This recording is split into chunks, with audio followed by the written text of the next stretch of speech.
Тэгээ 27 он өнгөрөхөөр ерөнхийлөгчийн сонгуул болно.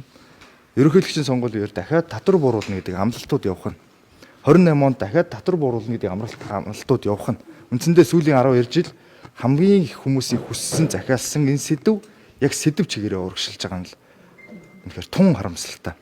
Одоо тэг гишүүд бол бие даага зөндөө санаачилж байгаа шүү дээ. Одоо төвшин нарын гишүүд бид нэр нийлээд нийгмийн даатгалын шимтгэл бүрэгдэр шин бид нар бас нийлж байгаа л энэ нэмэгдсэн өртгийн албан доторыг ингээд татвар нийгмийн даатгалын шимтгэлтэй холбоотой, бизнес эрхлэлтэй холбоотой, уул уурхайг урагшлуулахтай холбоотой, гишүүдийн гаргасан эдийн засгийг либералчлахтай холбоотой, энэ төрийн оролцоог багасгахтай холбоотой гишүүдийн гаргасан санаачлалыг ерөөсөө явуулаагүй.